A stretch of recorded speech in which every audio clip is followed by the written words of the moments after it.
Hello students, आज हम पढ़ेंगे पार्ट 6 टिम टिम तारे। ठीक है, तारे देखिए आप लोगों ने, स्टार है ना, द ट्विंकल स्टार्स। चलो बताती हूँ आपको। अध्यापिका, अध्यापिका मतलब टीचर है ना, मैम। बच्चों, मैं तुमसे एक पहेली पूछती हूँ, सोच समझकर उत्तर देना। टीचर क्या कह रही है बच्चों से, अध्यापिका, कि बच्चों मैं तुमसे एक पहेली पूछती हूँ, उसका सोच समझकर उत्तर देना। तो पहेली क्या पूछ रही वो, एक थाल मोतियों से भरा, सबके सिर पर ओंधा धरा, चारों ओर वह थाल फिरे, मोती उससे एक ना गिरे। देखो पहेली क्या है कि एक थाल है, वो मोतियों से भरा हुआ है और सिर पर ओंधा धरा हुआ है, मतलब उसको उल्टा किया हुआ है। चारों ओर वह थाल फिरे, मोती उससे एक, वो चारों ओर घूम रही वो थाल, फिर भी उससे एक मोती नहीं गिर रहा है। फिर अमित, आकाश, अमित ने क्या आंसर दिया, आकाश। अध्यापिका, शाबाश, लक्ष्य तुम बताओ, यहाँ मोती किसे कहा गया है। आकाश ने आंसर दिया उस पहेली का कि सॉरी, अमित ने आंसर दिया उस पहेली का कि आकाश है। फिर अध्यापिका ने कहा शाबाश, ठीक है, ये आंसर सही है। फिर लक्ष्य को पूछा कि यहाँ मोती किसे कहा गया है। लक्ष्य, मेरे विचार में तारों को मोती बताया गया है।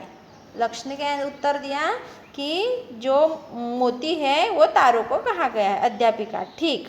फिर अनुष्का, मैडम ये तारे हैं क्या।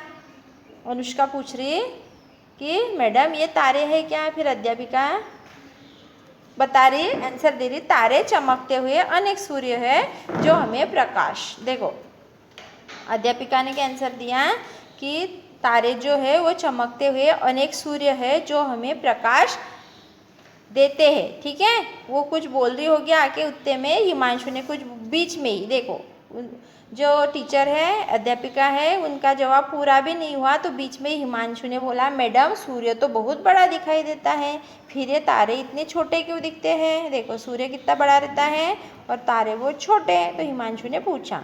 अध्यापिका, इसका कारण यह है कि ये हमसे बहुत दूर है।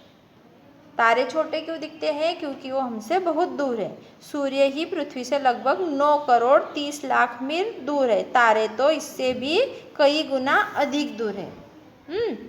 ये तारे इतने छोटे क्यों दिखते हैं, क्योंकि वो हमसे बहुत ज़्यादा दूर है। सूर्य ही पृथ्वी से कितने दूर है, 9 करोड़ 30 लाख मील दूर है, और तारे तो इससे कई गुना अधिक दूर है।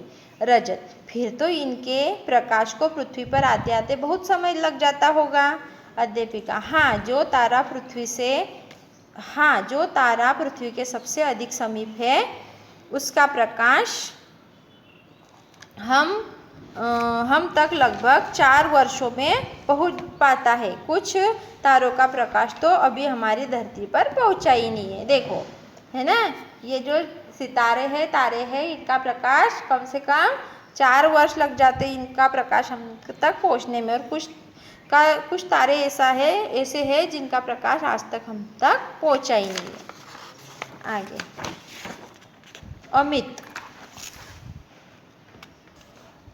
अमित पूछ रहा, मैडम हमने ध्रुव तारे का नाम सुन रखा है, आप हमें उनके बारे में बताएं, है ना। ध्रुव तारे का नाम तुम लोगों ने भी सुना होगा।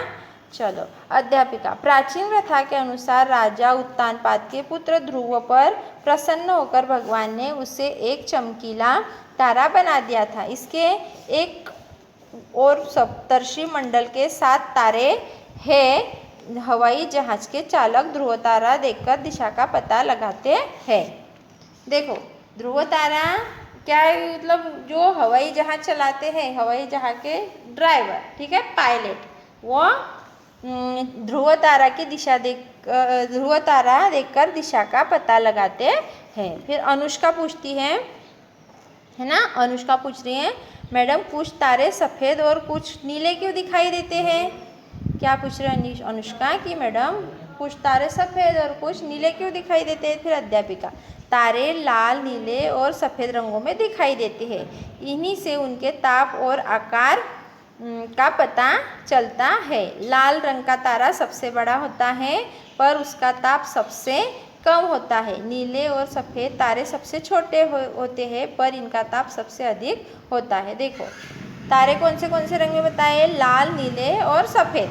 फिर लाल रंग का जो तारा होता है ये सबसे बड़ा होता है पर इसका ताप कम होता है। फिर नीले और सफ़ेद तारे सबसे छोटे होते हैं पर इनका ताप सबसे अधिक होता है। जो बड़ा है उसका ताप कम और जो छोटे उनका ताप ज़्यादा। फिर अविका बोल रही है, क्या बोल रही है अविका, मैडम यह आकाशगंगा क्या होती है? हाँ, अविका ने क्या क्वेश्चन पूछा अध्यापिका से कि ये जो अपना आसमान है इसको आकाशगंगा भी कहते हैं, तो ये आकाशगंगा क्या होती है? अध्यापिका, आकाशगंगा एक गैलेक्सी है।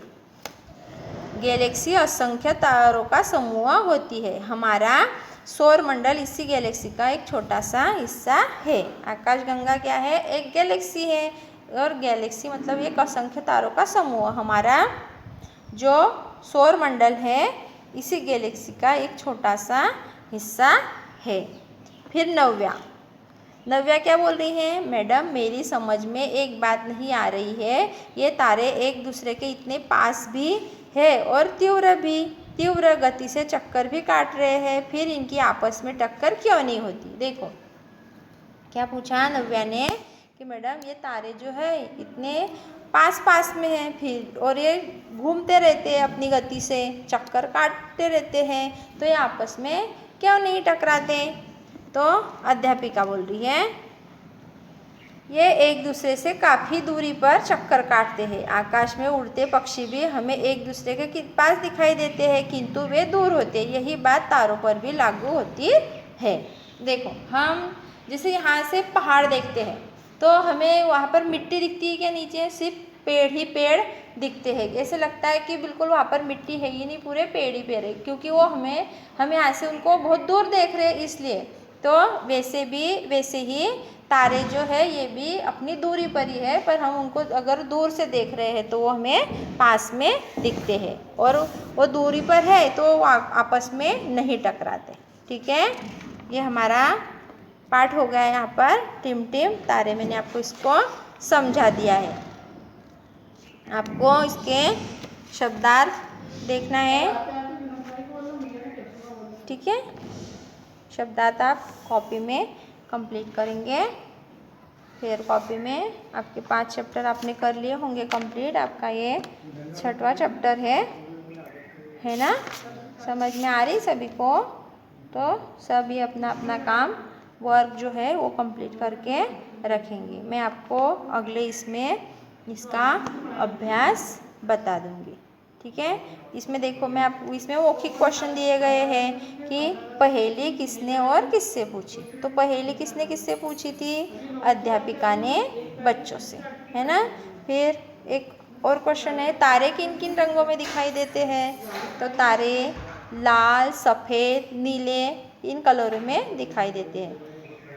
ठीक है, फिर आकाशगंगा से आप क्या समझते हैं? तो आकाशगंगा जो है एक गैलेक्सी है और ये असंख्य तारों का समूह है।